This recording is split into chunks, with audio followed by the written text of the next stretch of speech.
کہ ومن دخلہ کان آمنا، ومن دخلہ کان آمنا، جو اس میں داخل ہو گیا وہ امن پا گیا۔ یہ زمانہ جہالت کے اندر جب مشرکین مکہ اس پر قابض تھے تو انہیں بھی اس بات کا حیا تھا کہ وہ خانہ کعبہ کے اندر وہ جنگ و جدل نہیں کرتے تھے، وہ خانہ کعبہ کے اندر فساد نہیں کرتے تھے۔ جنگ قتال اس وقت بھی منع تھا، اور خانہ کعبہ کے اندر امن انسان کے لیے تو ہے ہی صحیح، لیکن کتنا مقدس مقام ہے، وہاں تو آپ مکھی بھی نہیں مار سکتے، مچھر بھی نہیں مار سکتے۔ موذی جانوروں کے اور مسائل ہیں، سانپ وغیرہ اور مسائل ہیں، لیکن جو موذی نہیں ہے، ضرر دینے والے نہیں ہیں، اس جانور کو نہیں مار سکتے۔ یہاں تک کہ وہاں کے کسی درخت کو بھی، اس کی ٹہنی کو توڑنا بھی درست نہیں ہے۔ کتنا امن والا شہر ہے، کتنا امن والا مقام ہے کہ جس مقام پر جانوروں کو بھی پناہ ہے اور جس مقام پر درختوں کو بھی پناہ ہے۔ سر سے جوں کو پکڑ کر مار سکتے، محرم احرام باندھے ہوئے ہے اور سر سے جوں کو پکڑے اور مار دے، یہ بھی منع ہے۔ تو امن ہے، امن کے لیے امن، جو وہاں آیا امن پا گیا، اور جس نے اس مقام پر امن کو خاطر خواہ جو نہیں لایا، اس کا معاملہ اللہ کے سپرد ہے۔ یعنی کہ حضرت عبداللہ بن عباس فرماتے ہیں کہ اگر کوئی شخص قتل کر کے آئے اور خانہ کعبہ کے اندر آ جائے تو خانہ کعبہ میں پکڑ کر اس کو سزا نہیں دی جائے، یا اسے پکڑ کر گھسیٹ کر اس کو پکڑ کر گرفتار کر کے چلو حرم کے باہر لے جائے پھر سزا دے، ایسا بھی جائز نہیں ہے۔ تو پھر کیا کیا جائے؟ فرمایا کہ اس بندے سے لین دین، خرید و فروخت ختم کی جائے، کھانا پینا اس پر تنگ کیا جائے، تاکہ وہ تنگ ہو خود حرم سے نکلے، جب خود حرم سے نکلے تب اسے پکڑ کر اس پر حد جاری کی جائے۔ کتنا بڑا مقام ہے، یہ اس کو پکڑ کر بھی نہیں لے جا سکتے، اس پر حد جاری نہیں کر سکتے۔ امام اعظم ابو حنیفہ کا یہی عقیدہ ہے،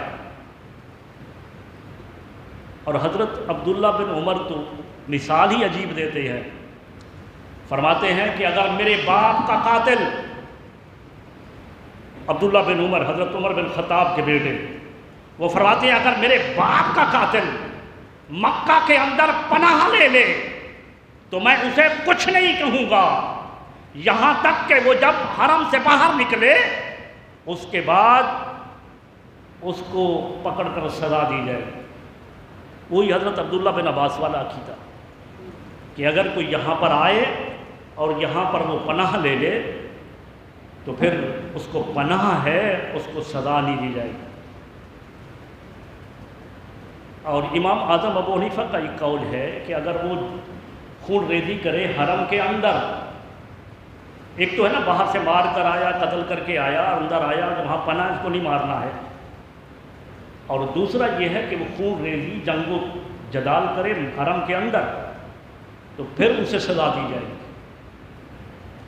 پھر اسے وہ حرم کے اندر ہی، تو جب وہ تلوار چلا رہا ہے تو پھر اسے،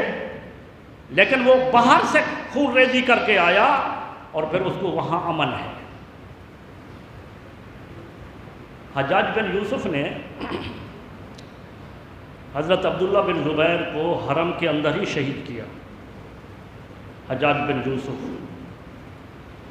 اس کے اچھے کام بھی ہیں، قرآن مجید جو آج ہم پڑھتے ہیں اور اس پر جو اعراب ہیں زبر زیر پیش، یہ انہوں نے لگوائے تھے، ورنہ ہم عجمی قرآن کو کیسے پڑھ پاتے؟ عالم کے سوا جب زبر زیر پیش ہی نہیں ہوں تو پھر کیسے پڑھ پاتے؟ تو زبر زیر اعراب کا جو کام کیا ہے انہوں نے کیا، اور بھی اس طرح کے کام ہیں، لیکن یہ معاملہ جو عبداللہ بن زبیر کو انہوں نے وہاں پر کعبہ پر سنگ بازی بھی کی، سنگ بازی، اور پھر عبداللہ بن زبیر کو بھی شہید کیا، تو اس پر بھی علماء کرام فرماتے ہیں کہ وہ ایک جو سیاسی طور پر حکومت کی وجہ سے جو لالچ ہوتی ہے اس بنا پر اس نے کیا، ورنہ دل سے وہ جانتا تھا کہ اس مقام پر قتال کرنا منع ہے، اس کا معاملہ اللہ کے سپرد ہے۔ پھر ایک وقت ایسا بھی آیا کہ ابو طاہر کرامتی بحرین کے علاقے کا سربراہ تھا، اور بعض کتابوں میں آیا کہ اسماعیلی شیعہ تھا، وہ اپنے آپ کو فاطمی سید کہلاتا تھا۔ اس نے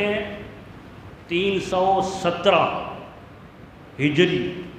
خانہ کعبے پر حملہ کیا۔ 317 ہجری کا حج نہیں ہو سکا،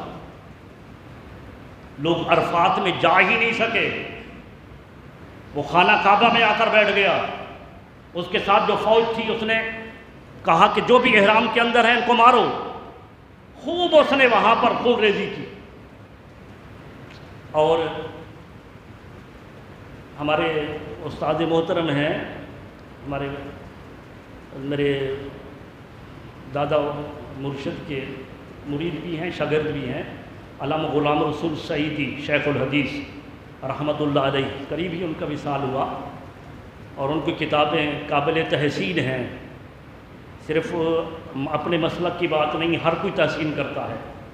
ہر کوئی تحسین کرتا ہے۔ تو ان کی کتاب جو ہے تبیان القرآن، تفسیر کی، بخاری مسلم کی بھی ان کی کتابیں ہیں، شروحات ہیں، اور یہ تفسیر یہ ہے پڑھنے کے قابل ہے، تبیان القرآن۔